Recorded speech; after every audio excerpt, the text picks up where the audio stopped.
Hello everyone, welcome to this video. In this video, we'll be solving this question which states that suppose A is some element which belongs to a group, right? We consider our group to be the group G, right? We consider the element to be small a. It is given that the order of this element is 5, that means a raised to power 5 is e, right, the identity, and there is no smaller integer than 5 such that we obtain identity when we take its power as a. So for this thing, for these conditions, we first of all have to prove that the centralizer of the element A is exactly equal to the centralizer of the element A cube, right? So in order to prove this result, we have to prove the two relations. First of all, that C of A is contained in C of A cube, right? And secondly, we have to prove that the centralizer of A cube is contained in the centralizer of A, both ways. So we first of all prove that the centralizer of A is contained in the centralizer of A cube. So for that, we take some arbitrary element here in centralizer of A and prove that that is also present within this. So that means if one arbitrary element is present, so that means all the elements of C of A is present in C of A cube, correct? So we assume x is present in the centralizer of A. So according to the definition, it would commute with A. So xa would be equal to ax, correct? So let's mark this as equation 1. Now in order to prove that x is also present in the centralizer of A cube, we have to prove that xa cube is equal to a cube x. So xa cube is what? You can write a cube as a into a square, right? There is no issue. Now using this equation 1, you can write xa as ax, correct? So so that you have the value now as now you can use associativity to write this a as a square as aa, and then use the associativity to write it like this.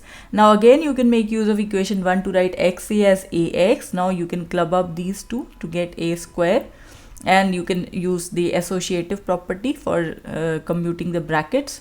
So if xa again, it could again be written as ax. So you see this becomes a square, a cube x. So this is as simple as that, right? So you from here you can clearly see that xa cube is equal to a cube x, right? Hence x is present in the centralizer of A cube. Next, in order to prove that the centralizer of A cube is present in the centralizer of A, we assume some element x is present here, and we prove that it is also present in the centralizer of A.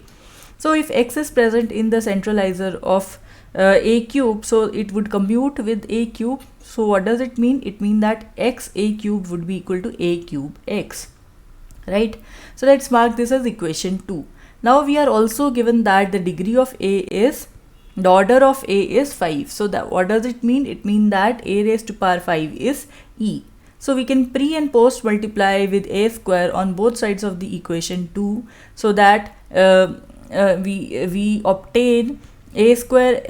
This was already present. We now have multiplied a square on both sides, correct?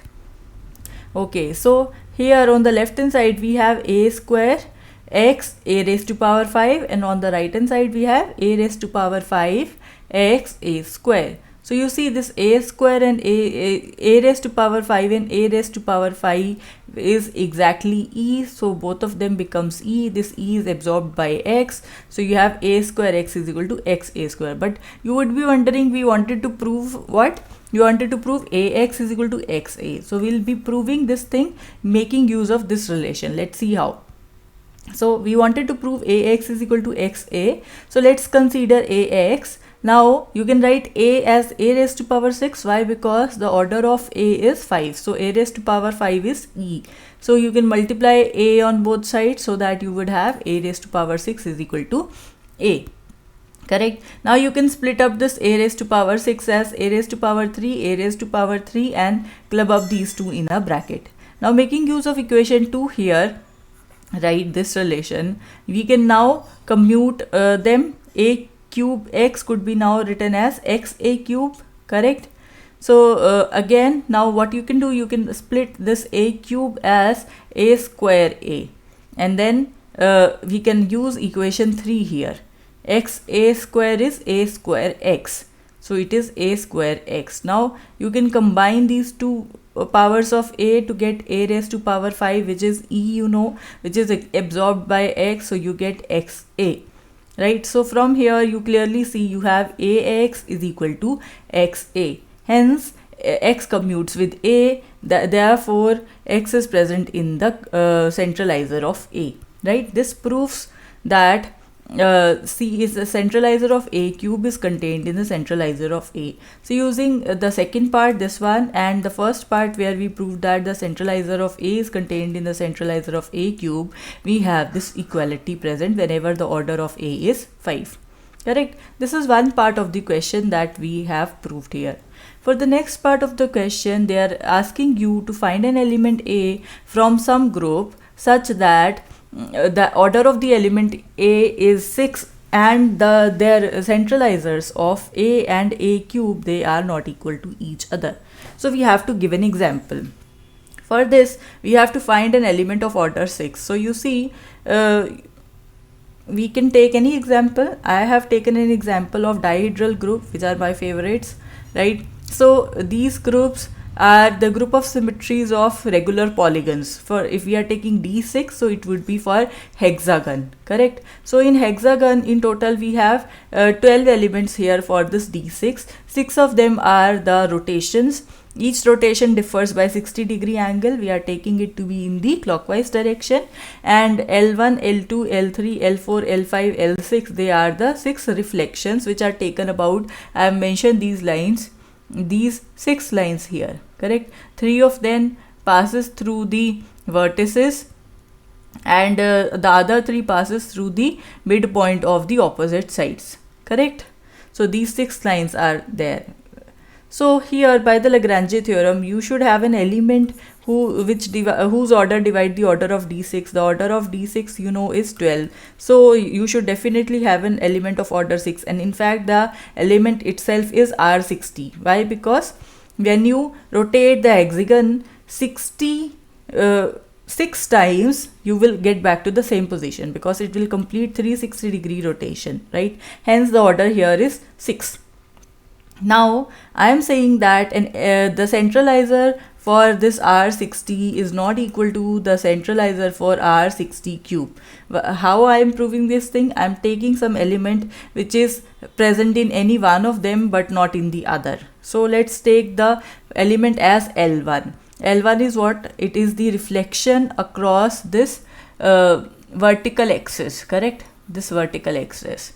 So here I am saying that L1 R60, this is not equal to R60 L1. They do not commute with each other. Let's see how.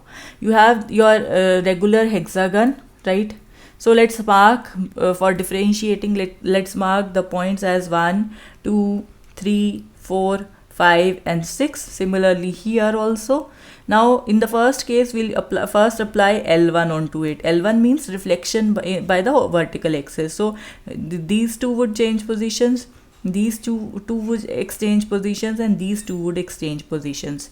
So therefore you have the second figure here. And when you apply R60 onto it, so that means you are rotating it clockwise by 60 degrees. So this 2 would come to the position of 1, 1 would go to the position of 6, 6 would go to the position of 5. We just have a rotation by 60 degree. What does it mean? The number would come to the next position, right? So we have this as the final result. Similarly here, when you apply R60, so all of them, they move by 1 unit, right? So you have this. Now on this you are applying L1. So taking the reflection about this vertical axis, so these would change positions, these would change positions, and these two would change positions, so that you have this. Now you can clearly see here this and this, they are not equal to each other, hence they do not commute. If they do not commute, we have L1 not present in the centralizer of R60 degree. Now coming now to the second case, where we have to check L1 R60 cube, is it equal to R60 cube L1? So let's take the first case first, L1 R60 cube.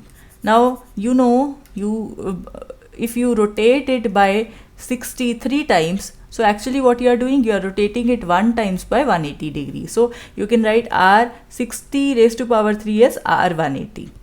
Similarly here we have written it like this. Now taking our regular hexagon, we are first applying the reflection about L1, which is just interchanging the opposites, right? So you have this figure. Next, when you apply a rotation of 180 degrees, so that means this 1 would go to the opposite position here, 6 would go here, 5 would go here, and so on, right? So basically we are rotating it in the clockwise direction like this by 180 degree angle. So you have this figure. Similarly, when you first apply R 180 to it, we have this, and then you take its reflection about this vertical axis, we have this figure. Now you see both of them, they are both of them here, they are equal to each other, right? They are the same. Hence we can say that both of them, they are equal to each other. Therefore L1 is present in the centralizer of this element R60 whole cube, right?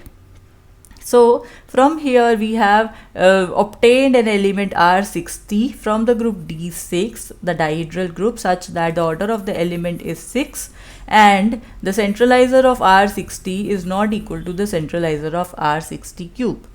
So I hope you understood this question well. Well, that is it for this video. Thank you for watching.